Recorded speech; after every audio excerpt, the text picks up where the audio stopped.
Tersengget au dadongan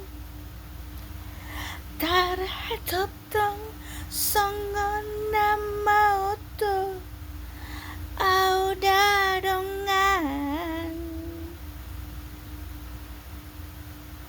tikihu bacama podani debata tersonggot au. Guys,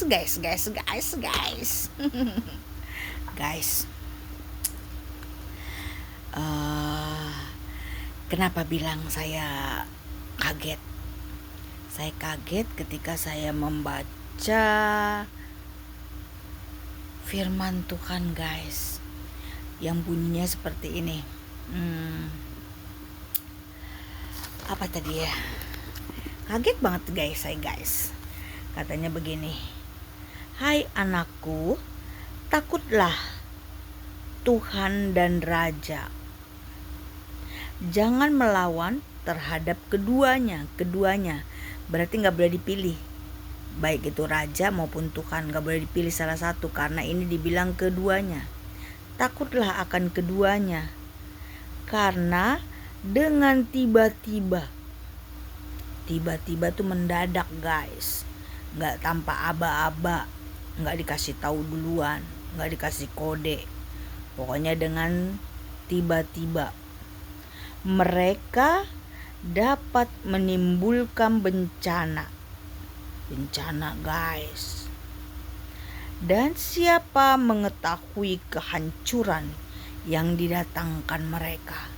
Maksudnya didatangkan Tuhan maupun Raja kalau kita menantang mereka, kalau kita gak takut sama mereka. Gini guys, Tuhan memang wajib takut sama Tuhan.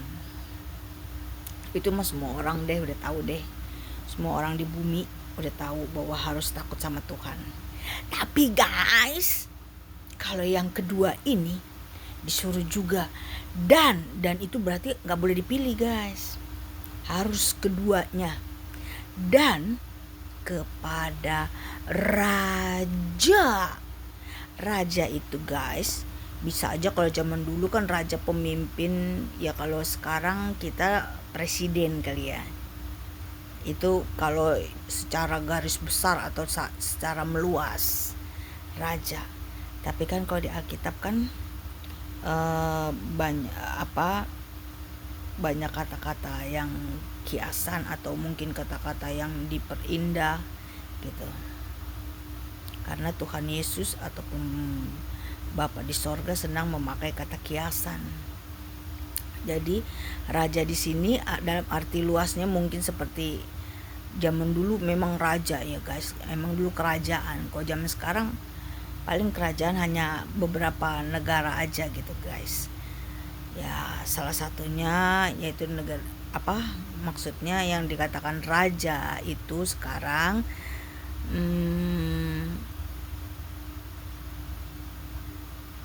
kalau di Indonesia itu adalah presidennya ya guys, itu raja, itu pemimpin tertinggi, raja. Kalau di negara kerajaan ya rajanya langsung raja, seperti zaman dulu ada ratunya, ada rajanya. Tapi selain negara kerajaan seperti Indonesia, rajanya itu presidennya. Bisa juga pembesar-pembesarnya, baik itu menteri maupun semua pemimpin-pemimpinnya. Pemimpin-pemimpinnya siapa? Yang jelas dong. Pemimpinnya begini guys, pemimpin Indonesia yaitu presiden dan wakil. Lalu presiden dan wakil memilih lagi yang di bawahnya, yaitu menteri. Menteri ini nanti memimpin departemen-departemen atau memimpin, ya ada bawahannya lagi lah gitu ya. Jadi menteri ini masih termaksud raja, pemimpin gitu. Jadi setiap yang pemimpin itu adalah raja, maksud di Alkitab ini. Itu secara luas. Tapi secara sempitnya, raja itu dimulai dari lingkungan keluarga. Lingkungan keluarga itu bisa juga raja seperti suami kita, yaitu kepala rumah tangga. Itu raja. Dan kedua, yang dikatakan raja itu adalah kalau di Alkitab ya guys, kan menurut silsilahnya itu diambil dari yang laki-lakinya. Raja itu anak laki-laki atau penerus marga, itu bisa dikatakan raja gitu guys. Itu bisa juga yang dikatakan raja orang yang dipilih Tuhan, orang yang dipilih Tuhan untuk memimpin suatu bangsa atau suatu keluarga atau suatu kelompok dengan maksud tertentu. Ada maksud Tuhan di dalam kehidupan mereka gitu, di dalam kelompoknya. Itu bisa juga dikatakan raja. Jadi Tuhan mengatakan di samping kita takut sama Tuhan, kita juga harus takut sama raja guys. Ini yang membuat saya kaget guys. Gitu guys. Padahal siapa sih ibu-ibu yang tidak pernah melawan rajanya? Rata-rata ibu-ibu ya pasti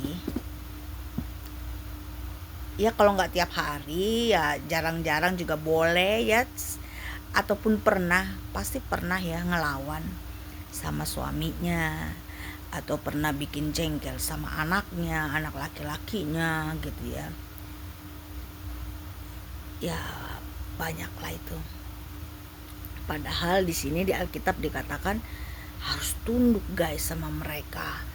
Kalau tidak, bahwa Tuhan dan Raja itu bisa mendatangkan bencana buat kita guys. Makanya saya langsung berpikir gini, oh makanya banyak ibu-ibu yang dimatiin sama anaknya, sama anak laki-lakinya, karena mungkin terlalu ngelawannya terlalu kelebihan guys. Gitu kan, anak laki-laki itu memang diberikan Tuhan kepada kita sebagai kalau kita memperoleh anak laki-laki pada masa muda kita gitu guys, itu dia bisa menjadi anak panah yang benar-benar bagus di tangan kita, di tangan orang tua. Tapi jika kita mendidiknya salah, atau bahkan kita terlalu menekannya, menghinanya, atau tidak mendidiknya dengan baik dan benar, maka dia bukan menjadi panah kesatria di tangan kita, orang tuanya, tapi menjadi anak panah yang menusuk orang tuanya sendiri. Gitu guys, kalau di pikiran saya, karena di sini dikatakan seperti itu. Bencananya mendadak guys, tiba-tiba, nggak ada aba-aba, nggak ada klakson duluan, ting ting, saya mau lewat, nggak ada guys, langsung dia melempar bencana ke kita.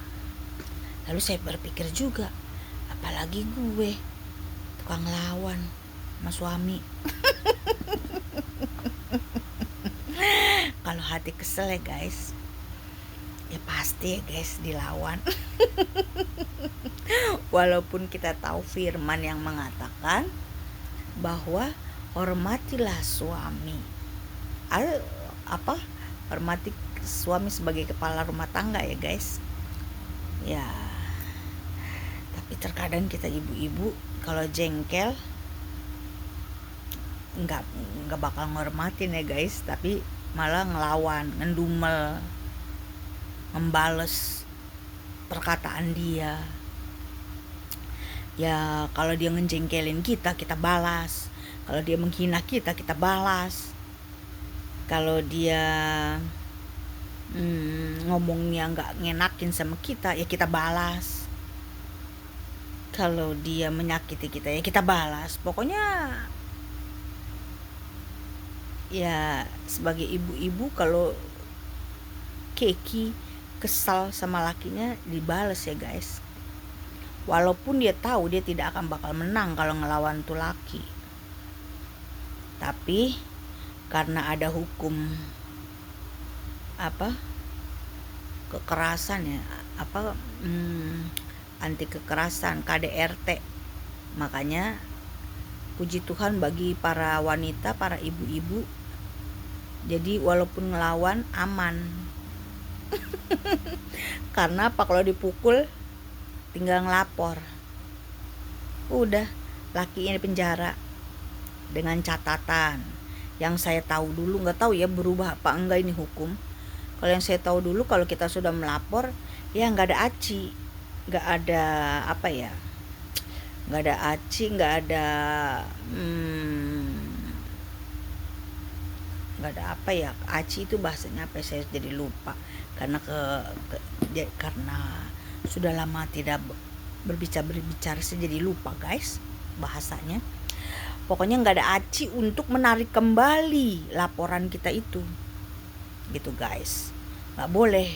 Kalau kita sudah membuat laporan kepada polisi bahwa suami kita memukul kita atau orang lain memukul kita, terlebih-lebih suami, kalau sudah kita lapor suami kita memukul kita, nggak boleh ditarik kembali guys.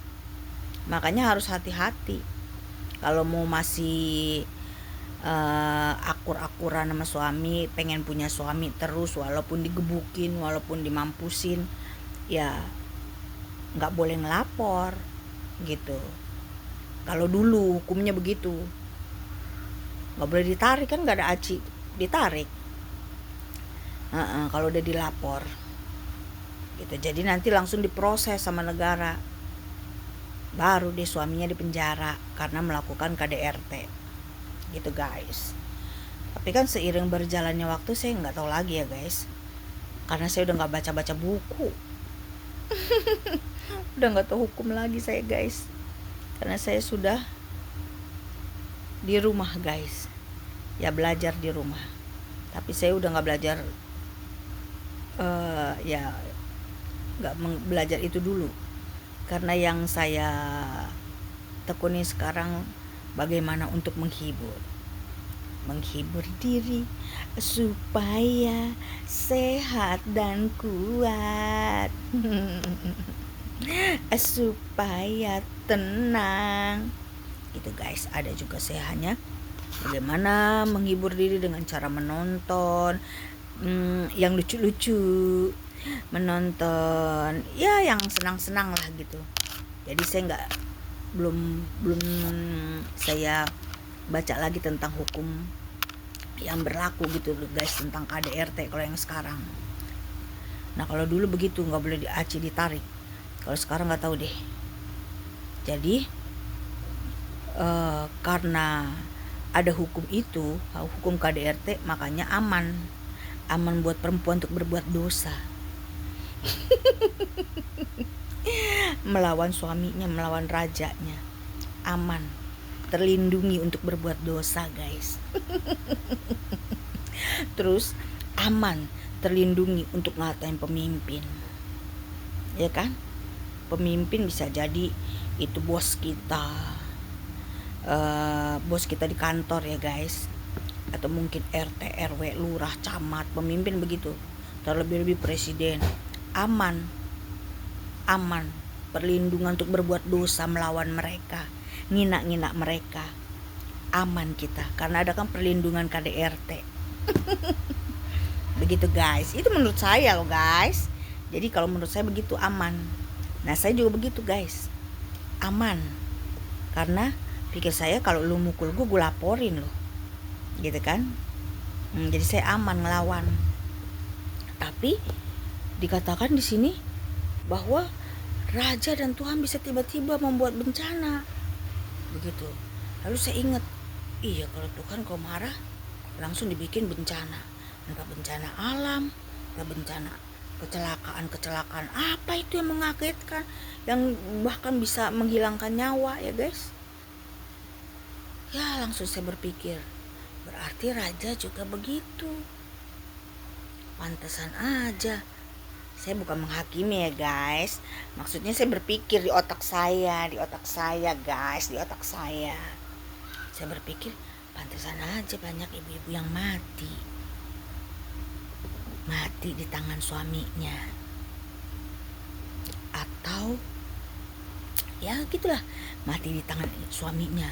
Baik mati karena secara fisik, ya dibunuh dengan mungkin dengan golok, dengan apa, dengan pisau, dengan pentung, dengan apa.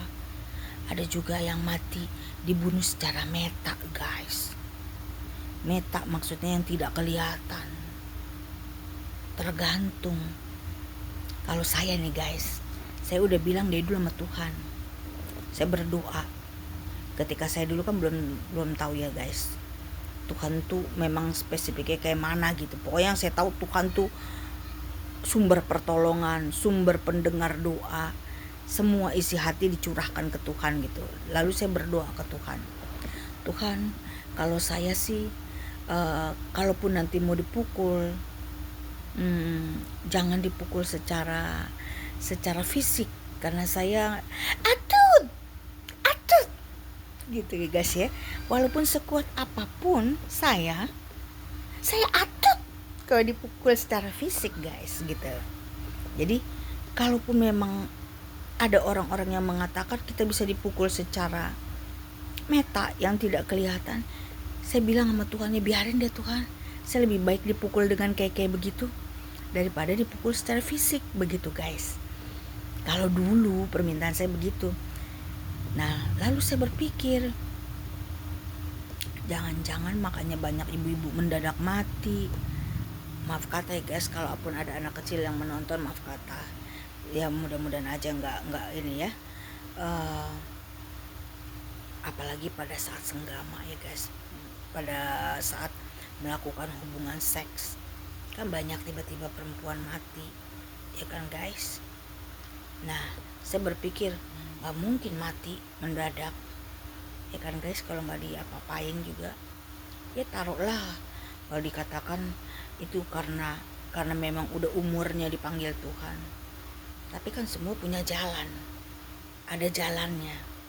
Gak mungkin terjadi Abin salabin kamu harus mati, Abin salabin kamu harus pulang ke rahmatullah. Gak gitu guys, pasti ada jalannya. Nah pasti ada jalannya itu. Lalu saya berpikir, jangan-jangan begitu ya. Makanya orang sering deket laki ini tiba-tiba mendadak sakit, tiba-tiba mendadak mati gitu guys. Tapi ya kita kan gak boleh menghakimi juga ya guys. Yang jelas saya tuh berpikirnya begini, karena bencana. Kenapa guys? Karena saya pernah dulu waktu saya kerja ya guys ya, di angkot tuh saya suka dengar orang ngomong, lu bego banget mau mukulin dia, kan lu masuk penjara lu. Berhikmat dong berhikmat. Berhikmat, ngomongnya bukan berhikmat. Apa katanya ya? Lu jangan, lu pakai otak apa pakai apa begitu ya? Bukan berhikmat, dia bilang pakai otak apa. Cuma tangkapan otak saya berhikmat gitu. Cuma mereka tuh omongnya bukan berhikmat apa ya, pakai otak apa pakai analisa gitu. Ntar lu kalau secara fisik lu pukul dia, lu dilaporin, nanti bisa masuk penjara lo. Pukul dia secara gaib apa ya, ilmu kegelapan apa gitu kan, gak ada buktinya, gak terbukti itu gitu aja. Kalau bini lu ngelawan, gak bisa diatur, gak bisa diomongin begitu guys. Tapi kan namanya dulu saya mah bodo amat ya guys, gak peduli orang. Kalau dulu begitu guys, dulu. Kalau sekarang saya peduli, saya ya belajar makin hari kita kan makin belajar. Kalau dulu kan memang karena saya lahir di Jakarta, ada istilah di Jakarta, lo gue kagak peduli urusan lo, dulu begitu ya guys ya. Tapi sekarang saya rubah dikit-dikit pola pikir itu. Jadi saya harus peduli dengan orang, harus peduli dengan sesama. Kalau yang dulu nggak mau peduli, kalau sekarang peduli gitu guys. Nah kalau dulu kan nggak peduli, bodo amat yang penting itu urusan lo, bukan urusan gue gitu. Tapi sekarang saya berpikir-pikir guys, saya ingat-ingat gitu, oh begitu, jangan-jangan maka dibilang di sini begitu guys. Takutlah kepada mereka karena mereka bisa menimbulkan bencana yang tiba-tiba guys, untuk mendatangkan kehancuran. Hancur guys, yang namanya hancur. Lihat aja guys, kalau piring atau gelas, banting aja guys, kan hancur. Kalau hancur itu kan pecah-pecah, berkeping-keping. Kalau udah pecah berkeping-keping, udah nggak napas lagi kali guys. Ya udah pecah-pecah. Ya kali ada yang kuat ya kan guys. Tangannya udah kemana, kakinya udah kemana, dipotong-potong, total masih kuat aja jadi manusia. Ya kali ada yang kayak begitu. Kalau menurut otak saya sih, analisa saya nggak ada.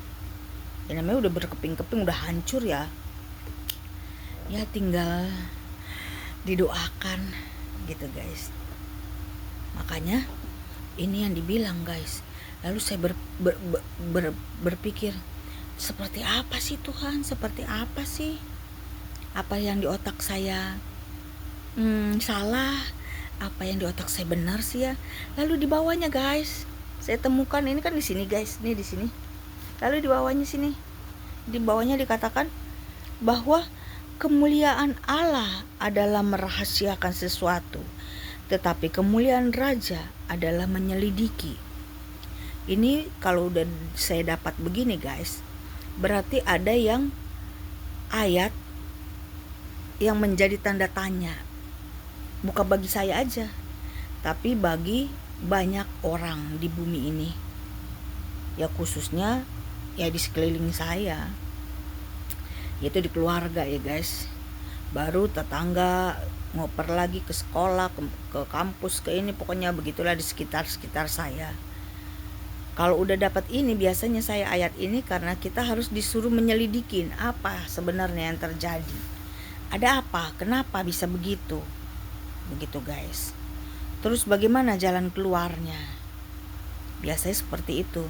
Lalu ini saya dapat lagi ayat seperti itu Pak. Begitu saya bertanya, Tuhan, apa yang di otak saya ini salah apa bagaimana? Lalu saya dapat ayat begini, bahwa kemuliaan Tuhan merahasiakan. Itu rahasia. Maka dibilang orang rahasia Allah, rahasia ilahi, rahasia Tuhan. Tapi Tuhan katakan memang itu rahasia Tuhan. Raja lah yang harus menyelidiki. Kita yang harus nyelidikin guys. Berarti kita harus menyelidiki kenapa hal itu bisa terjadi. Kenapa orang bisa mati tiba-tiba? Oh, karena penyakit jantung. Ya kenapa penyakit jantung? Gitu ya guys. Harus ada kenapanya. Setelah kenapa, bagaimana jalan keluarnya? Supaya tidak terjadi seperti itu. Begitu guys. Ini juga dikatakan kita harus menyelidiki berarti guys. Kenapa bisa terjadi seperti itu? Oh, karena ngelawan.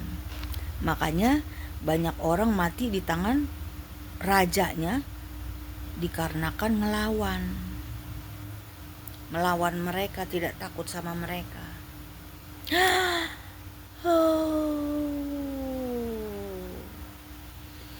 Bagi yang ibu-ibu, silakan mengatakan pantesan.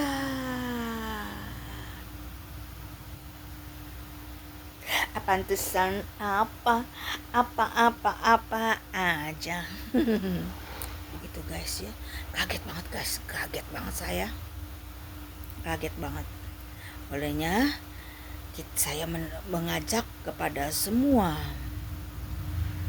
kita, bukan ibu-ibu aja guys. Kalau ibu-ibu taruhlah dalam lingkup kecil, rajanya itu suaminya atau anak laki-lakinya ya, yang sudah besar.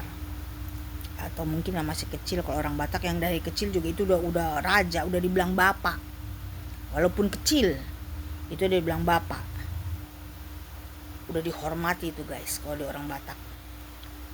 Oleh sebab itu, bagi kita yang selama ini tidak menghormati raja dan Tuhan, ya saya mau mengingatkan kita berubah haluan. Cepat-cepat ambil tindakan untuk berubah.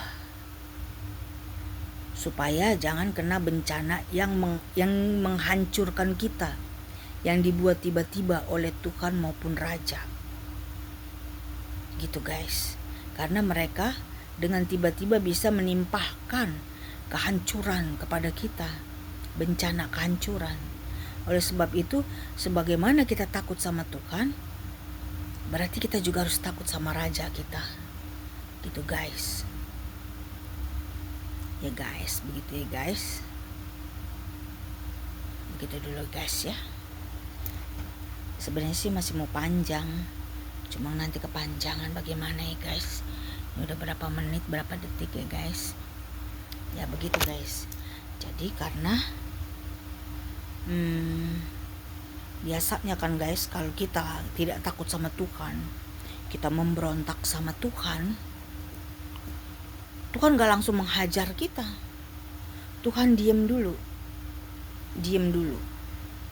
Setelah Tuhan diem, baru kita dihajar guys, dengan bencana-bencana yang didatangkan Tuhan yang mengejutkan kita. Mengejutkan, pasti mengejutkan. Mengejutkan juga bagi orang sekeliling kita. Karena apa? Kalau yang tiba-tiba malapetakannya atau bencananya mati, ya mengejutkan kanan kirinya, sampingnya gitu guys. Kalau masih bisa tertolong sih masih lumayan ya guys. Masih ada dikasih pengampunan atau pertobatan dari Tuhan. Masih ada waktu bertobat gitu guys ya.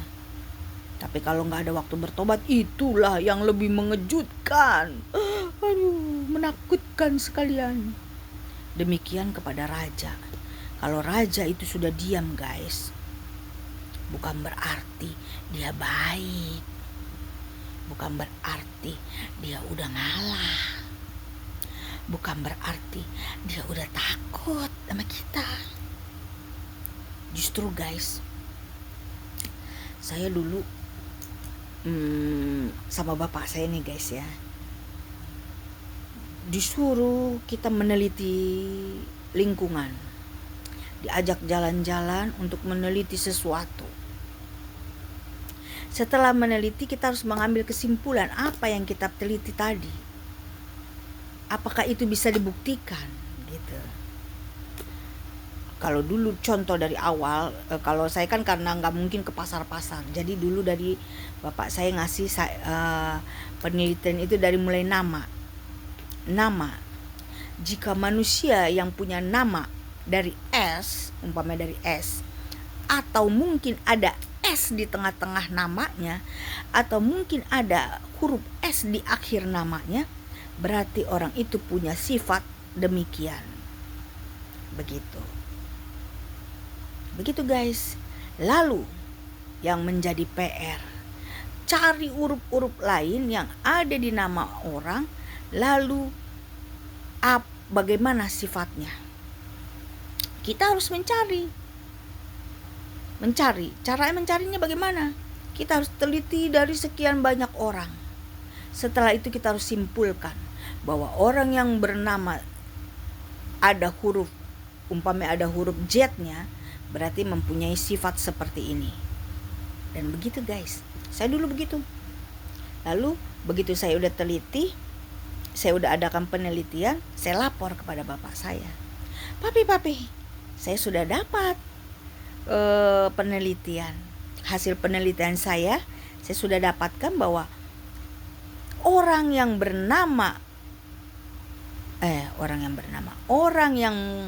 namanya punya huruf contohlah huruf J, dia mempunyai sifat seperti ini. Seperti apa? Lalu saya beberkan. Itulah sifatnya. Lalu papi saya bertanya, sudah berapa orang yang kamu teliti? Adakah 100? Begitu. Dia memberikan kesempatan guys untuk meneliti orang itu jumlahnya minimal 100. Ada 100 orang yang kamu teliti? Oh ada. Saya begitu guys. Ada 100. Apalah hasilnya? Ini saya beberkan. Lalu bapak saya akan meneliti kembali. Oh ternyata benar gitu. Kalau yang dia belum tahu. Tapi kalau yang udah dia tahu kurang tepat, cari lagi yang lebih tepat dari situ. Begitu. Nah, dulu bapak saya ngomong begitu, guys. Biasanya orang punya sifat macam-macam. Gitu, guys. Dan ekspresi orang pun macam-macam. Oleh sebab itu saya akan mengajari kamu untuk mempelajari sifat orang, gerak-gerik orang, ekspresi wajah orang, ataupun air muka orang ketika dia bicara dengan kita, ketika dia di hadapan kita. Kita harus tahu air mukanya dia menunjukkan apa bahasa yang ada di hatinya dia. Gitu, guys. Umpamanya air muka orang membenci kita, atau air muka bahwa dia membohongi kita, harus tahu kita. Jadi dia mengajak kita untuk meneliti seseorang.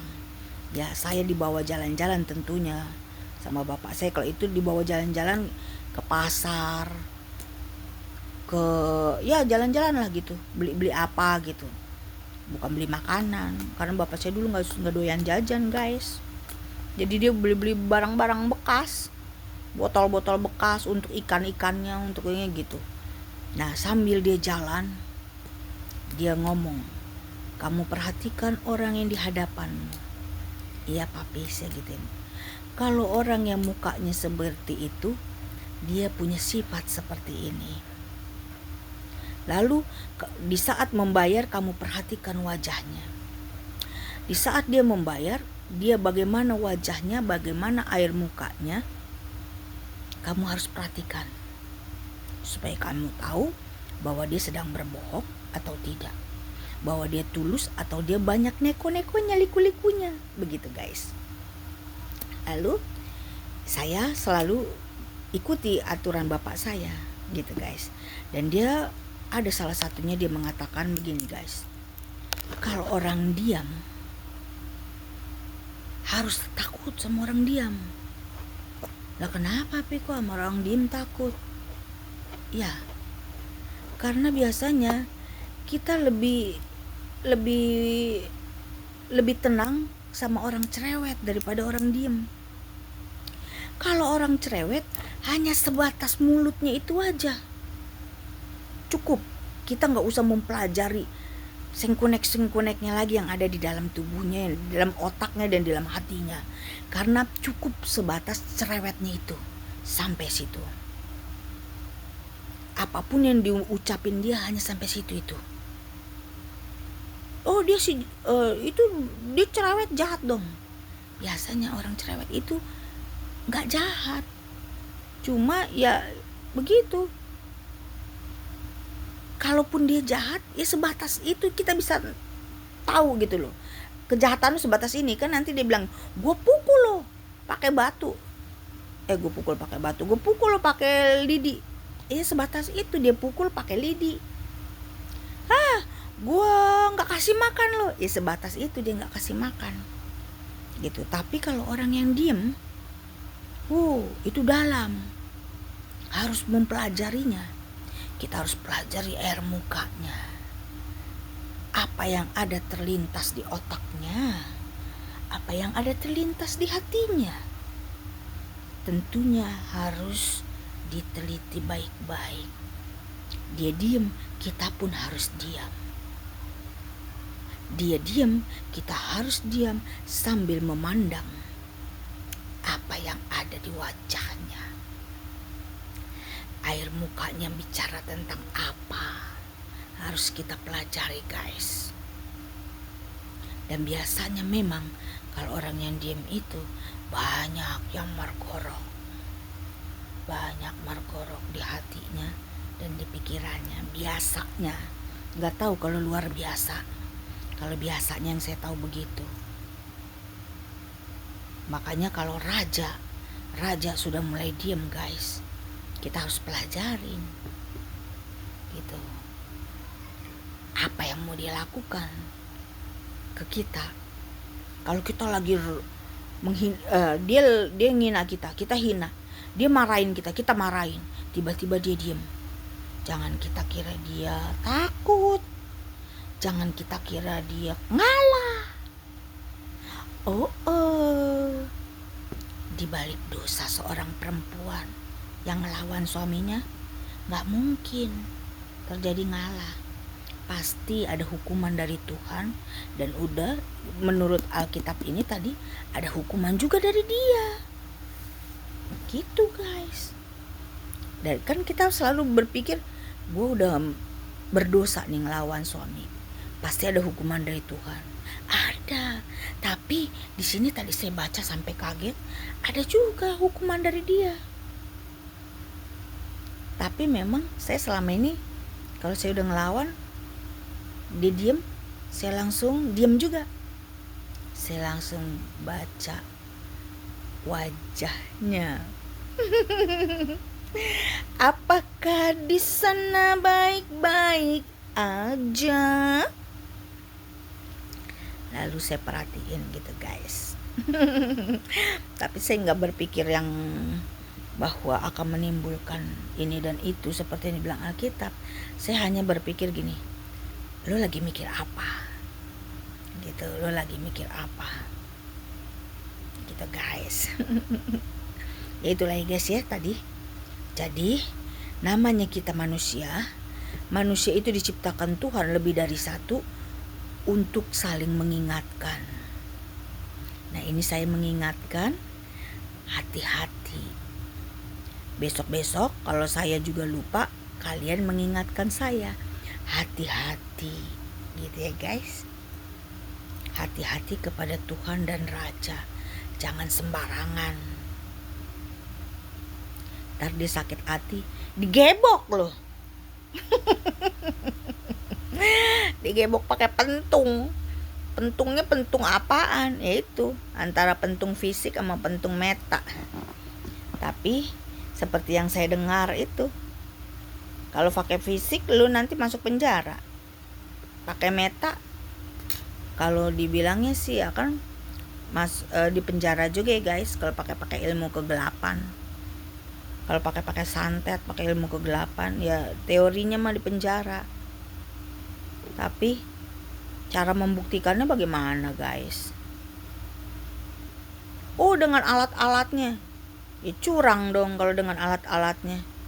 Lah bagaimana yang baca, yang bisa baca-bacanya? Lolos dong, nggak masuk penjara. Kasihan yang pakai alat. Ya kan guys? Makanya saya berpikir-pikir dia tadi. Bener juga ya orang yang ngomong, yang saya dengar di angkot, bahwa jangan pukul secara fisik, nanti takut masuk penjara.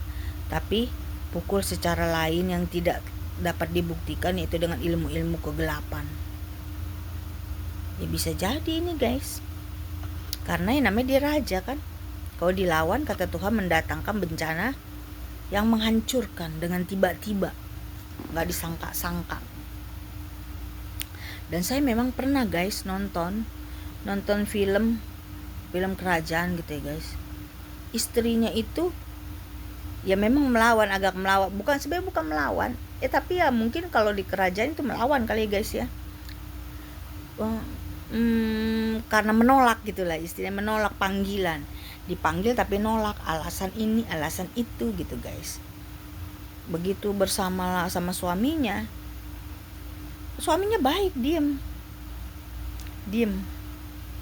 Tiba-tiba istrinya, aduh sakit ini. Oh ya sakit, kata lakinya. Lalu dipeluk, abis dipeluk mati, pelan-pelan mati. Begitu kan guys. Saya nonton itu terngiang-ngiang loh guys sama saya. Saya bukan bilang ketika saya nonton itu zaman dulu nih guys, udah ada kali 10 tahun yang lalu. Saya nggak berpikir wah udah waktunya dipanggil Tuhan, nggak begitu saya mikirnya. Tapi sampai sekarang terngiang memang gini, kenapa bisa mati tiba-tiba begitu ya gitu. Sebenarnya apa sih di balik itu terus saya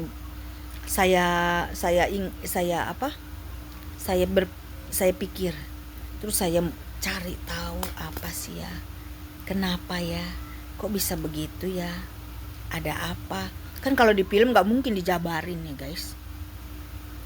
Jangankan di film, dia orang biasa juga nggak bakal dijabarin. Cuma ya itu yang dibilang Tuhan, kita itu harus menyelidiki gitu. Ya saya memang sambil saya menyelidiki, tapi sambil saya berpikir-pikir, kok bisa ya kayak begitu, kok ini ya, kenapa ya, apa ya yang dibuat ya gitu ya, apa ya gitu, apa, saya selalu bertanya. Nah ini jawabannya mungkin ya guys, mungkin gitu. Makanya saya kaget banget guys, kaget, sungguh kaget. Tapi ya sudahlah, yang penting intinya kita harus patuh. Kalau kita patuh, ya sebagaimana kita patuh sama Tuhan kan gak dapat bencana. Ya mungkin sama raja kalau patuh gak dapat bencana juga guys. Bukannya mungkin, ya itu mungkin pasti ya, pasti. Tapi jangan juga rajanya kurang ajar. Karena apa? Tuhan gak kurang ajar, Tuhan baik. Dan juga jangan juga rajanya apa ya, yang tidak adil gitu ya guys. Karena kan Tuhan adil. Kalau raja nggak adil, suami nggak adil, kan rakyat berontak, ibu-ibu berontak kalau nggak ada keadilan, ya kan guys. Karena Tuhan tuh adil, makanya ibu-ibu suka memberontak, suka ngelawan begini guys ya guys. Rakyat juga suka ngelawan mungkin begini karena merasa tidak adil gitu ya. Tapi kita kembali lagi lah guys, kalau dibilang tidak adil, ya emang di dunia nggak ada keadilan. Sekalipun kita pergi ke pengadilan, ya nggak ada keadilan. Ya walaupun dibilang itu di situ ada keadilan, ya mungkin ada keadilan, tapi tidak sesuai dengan apa yang kita kehendaki, apa yang kita tahu, apa yang kita harapkan gitu. Pasti tidak ada keadilan di situ. Sekalipun itu adil, memang hukumnya adil, tapi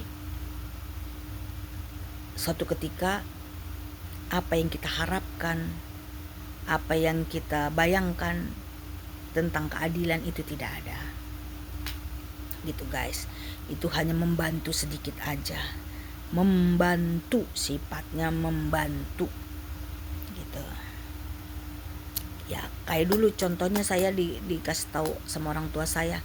Arti membantu, pembantu, jangan kamu pikir pembantu di rumah ada 2 itu semuanya menyelesaikan urusan rumah, bukan. Tapi sifatnya dia membantu. Membantu itu artinya apa yang tidak bisa kita kerjakan, dia kerjakan, membantu kita gitu.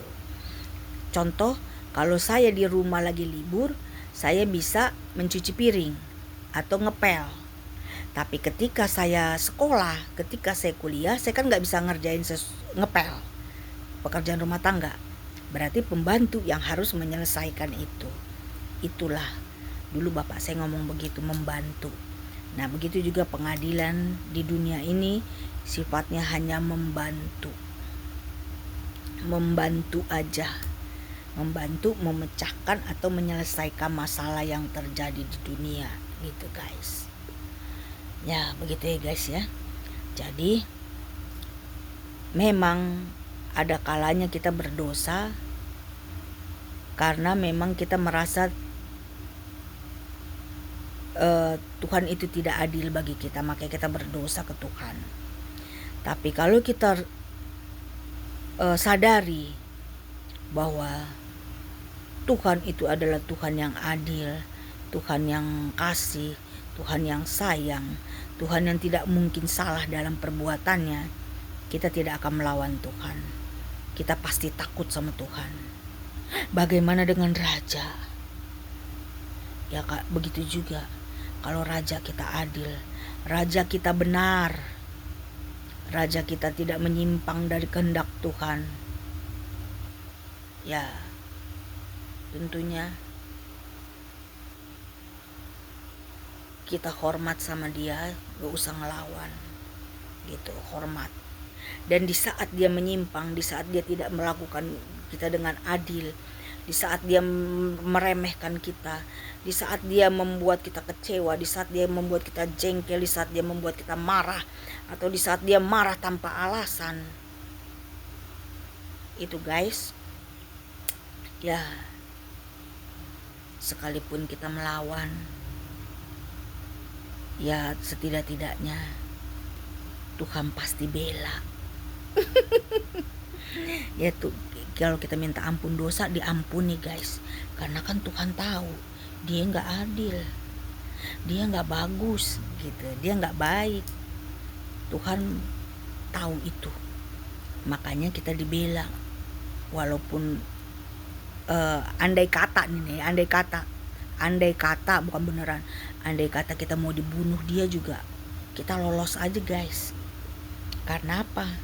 Kan kita ngelawan karena dia salah ya guys, kan sama-sama salah gitu, sama-sama salah, sama-sama dihukum. Tapi kita orang yang lemah, pasti ada pembelaan dari Tuhan. Walaupun kita salah, di saat bencana yang menghancurkan itu datang ke kita, dengan tiba-tiba Tuhan akan kirimkan malaikatnya untuk menolong kita, sehingga kita lolos dari bencana yang menghancurkan itu. Apalagi yang mematikan. Yang menghancurkan pasti mati ya guys. Emang siapa yang hancur gak mati? Tapi ada kali, ya gak tahu kan, dunia ya lebar ya guys, luas. Walaupun orang bilang dunia sedaun kelor, tapi saya mengatakan dunia luas.